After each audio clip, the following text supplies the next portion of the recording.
Watts, and he's sitting in the farmhouse talking, and I started thinking about my older sister when she was married, which would be 1933 or 34. You know, they were so poor that I think they probably had to scratch and get enough money to buy a marriage license. And I remember my sister and her husband, they moved into a small house about a mile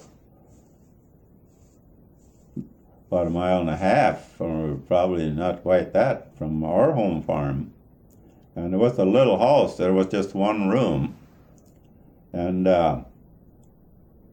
we used to call it a corn crib because we thought it was so drafty because of the boards during the Depression shrunk something terrific in the houses. Mm-hmm. And I'm sure that the windows were drafty and all that.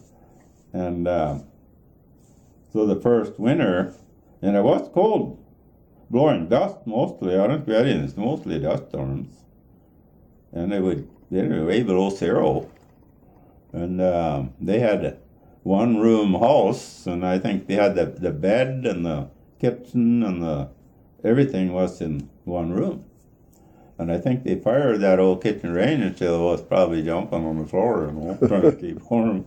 And still they said they carried water in from the pump. There's no plumbing in those days. Yeah. They had to carry water in from the well, which the farmers did then.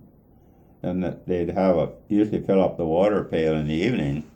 And they said sometimes in the morning there'd be ice on the water pail standing in the kitchen.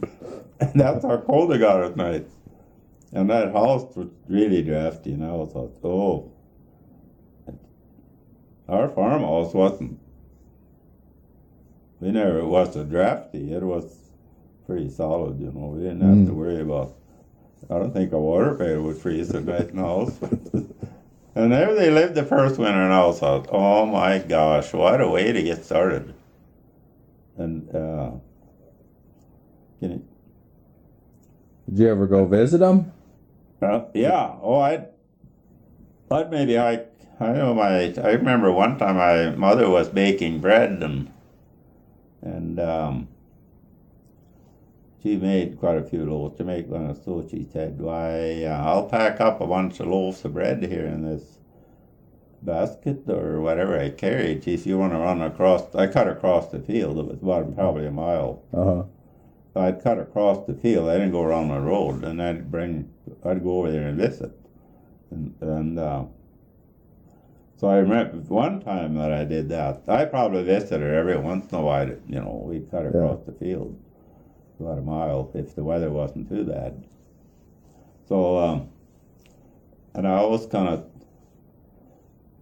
I'd go in there and I said, gee, just one room and the bed and the stove and the kitchen and the living room and everything wasn't just one. There was a little attic up there, which I don't know if anybody would survive if they slept up there in the wintertime.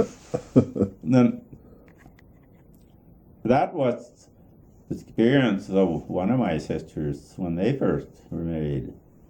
And it wasn't so uncommon in the mid-30s and early 30s. That others had the same situation. They weren't the only ones, you know. Yeah. They're probably just barely surviving. And the jobs were about impossible for anybody to find. Yeah. And if you could find that, it probably was just barely a little more than board. I think probably they went and worked someplace down in southern Minnesota where they had some crops there that one year. I think they went down there and worked, and I don't know if they worked for board and room and my sister would work in the house and